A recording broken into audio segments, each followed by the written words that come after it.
اچھا، ذرا ایک ایسے تنازع کے بارے میں سوچیں جو صرف ایک خطے تک ہی نہ رہے بلکہ پوری کی پوری دنیا کو اپنی لپیٹ میں لے لیں۔ آج ہم ایک ایسے ہی فرضی لیکن انتہائی تشویشناک منظر نامے کا تجزیہ کرنے والے ہیں کہ بھئی اگر مشرق وسطی میں جنگ پھیل جائے تو پھر کیا ہوگا؟ یہاں ہم ایک بہت ہی سنجیدہ سوال پر غور کریں گے کہ اگر مشرق وسطیٰ کی موجودہ کشیدگی ایک بہت بڑی جنگ میں بدل جائے تو اس کے خطے اور باقی دنیا پر کیا اثرات پڑ سکتے ہیں۔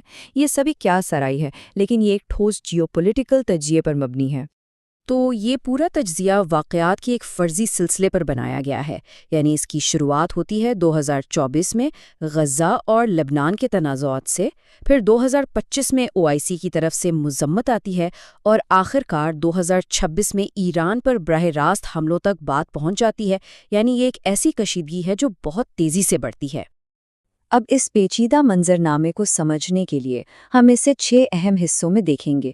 سب سے پہلے تنازع کیسے پھیلتا ہے، پھر فوجی حقیقتیں کیا ہیں، اس کے بعد عالمی معیشت پر کیا اثر پڑے گا، بین الاقوامی سیاست میں کیا ہلچل مچے گی، انسانی قیمت کیا ہوگی، اور آخر میں 2 ممکنہ مستقبل کیا ہو سکتے ہیں۔ تو آئیے شروع کرتے ہیں۔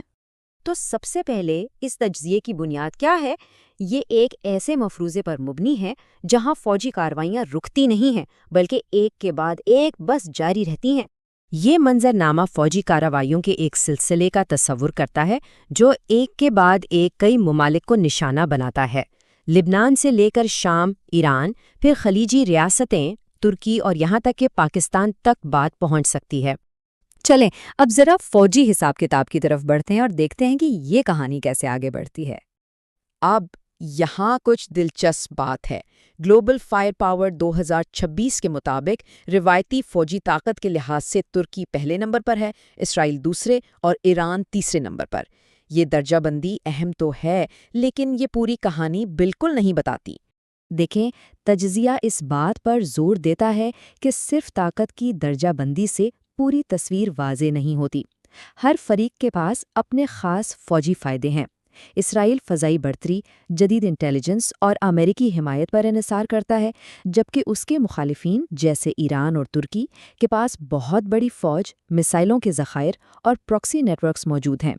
اب دیکھیں، فوجی تنازع کے فوری اور شدید معاشی نتائج بھی ہوں گے اور اس کی شروعات ہوگی دنیا کے سب سے اہم تیل کے راستے یعنی آبنائے ہرمز سے، اور معاشی اثرات فوراً نظر آنا شروع ہو جائیں گے۔ تجزیے کے مطابق صرف ابتدائی کشیدگی سے ہی تیل کی قیمتیں $110 فی بیرل تک پہنچ سکتی ہیں۔ یہ ایک ایسی قیمت ہے جو پوری عالمی معیشت کو ہلا کر رکھ دے گی۔ اور یہ تو صرف شروعات ہوگی، اس کے عالمی اثرات تباہ کن ہوں گے۔ یہ یورپ کی توانائی کی سپلائی سے لے کر ایشیا میں مہنگائی تک ہر چیز کو متاثر کرے گا۔ ہم عالمی GDP میں 1% تک کی کمی، تیل کی پیداوار میں روزانہ 10 ملین بیرل کی کمی اور ایک عالمی کساد بازاری کے حقیقی خطرے کی بات کر رہے ہیں۔ اب ظاہر ہے معاشی بحران عالمی سطح پر ایک بہت پیچیدہ سیاسی بحران کو بھی جنم دے گا۔ یہ ٹیبل اتحادیوں اور مفادات کے پیچیدہ جال کو بہت اچھی طرح دکھاتا ہے۔ امریکہ کو اسرائیل کی حمایت اور سعودی عرب کے ساتھ اپنے اتحاد کے درمیان ایک تضاد کا سامنا کرنا پڑ سکتا ہے، جبکہ چین اور روس کے اپنے مفادات ہیں جو تیل کی درآمدات اور ہتھیاروں کی فروخت سے جڑے ہوئے ہیں۔ یہاں ایک بہت اہم تاریخی حقیقت سامنے آتی ہے۔ سیاسی مذمت کے باوجود مسلم اکثریتی ممالک نے شاذ و نادر ہی ایک متحدہ فوجی محاذ بنایا ہے۔ اسلامی تعاون تنظیم یعنی OIC قراردادیں تو منظور کرتی ہے، لیکن ایک مشترکہ فوج تشکیل دینا ایک بالکل الگ اور مشکل چیلنج ہے۔ اچھا، معیشت اور سیاست سے ہٹ کر یہ تجزیہ تباہ کن ممکنہ انسانی نتائج کی طرف مڑتا ہے جو سب سے اہم ہے۔ اس خطے کو براہ راست معاشی نقصان تباہ کن ہوگا اور اس کے ساتھ ناقابل پیمائشی انسانی مصائب بھی ہوں گے۔ عرب ممالک کے لیے GDP کا تخمینہ شدہ نقصان 120 سے $194 بلین تک ہو سکتا ہے۔ یہ تجزیہ ایک بہت بڑے پیمانے پر انسانی تباہی کی پیشگوئی کرتا ہے، جس سے ایسا عدم استحکام پیدا ہوگا جو سرحدوں کے پار پھیل جائے گا۔ لاکھوں پناہ گزین، وسیع پیمانے پر قحط اور بیماریاں، اور عالمی سطح پر انتہا پسندی اور سڑکوں پر احتجاج میں اضافہ۔ اور یہ منظرنامہ ہمیں سب سے خطرناک نتیجے پر بھی غور کرنے پر مجبور کرتا ہے، جو ہے جوہری کشیدگی۔ اس میں سیمسن آپشن جیسے تصورات سامنے آتے ہیں، جو اسرائیل کی جوہری ہتھیاروں کے آخری حربے کے طور پر استعمال کی ایک نظریاتی حکمت عملی ہے، اگر ریاست خود تباہی کے دہانے پر ہو۔ جب کئی جوہری طاقتیں یا جوہری صلاحیت کے قریب ممالک اس تنازع میں شامل ہوں، تو سوال خوفناک حد تک سادہ ہو جاتا ہے: کیا ایک غلطی، ایک غلط فہمی جوہری جنگ کا باعث بن سکتی ہے؟ تو یہ فرضی راستہ ہمیں کہاں لے جاتا ہے؟ تجزیہ دو بالکل مختلف ممکنہ مستقبل پیش کرتے ہوئے ختم ہوتا ہے۔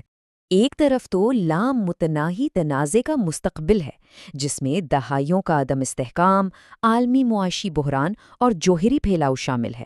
دوسری طرف اس بات کا امکان بھی ہے کہ ایسا شدید بحران ایک حتمی سفارتی حل پر مجبور کر دے، جس سے دو ریاستی حل، نئے علاقائی اتحاد اور کشیدگی میں کمی کے لیے عالمی دباؤ پیدا ہو۔ اس ماخذ سے حتمی نتیجہ یہی نکلتا ہے کہ ایک مستقل اور کئی محاذوں پر لڑی جانے والی جنگ میں کوئی حقیقی فاتح نہیں ہوتا۔ اور یہ ہمیں آج عالمی رہنماؤں کے سامنے موجود انتخاب کے بارے میں ایک حتمی اور بہت اہم سوال کے ساتھ چھوڑ جاتا ہے۔ ایک دوسرے سے جڑے خطرات کی اس دنیا میں تنازع کی حتمی قیمت کیا ہے، اور امن کا حقیقی راستہ آخر ہے کیا؟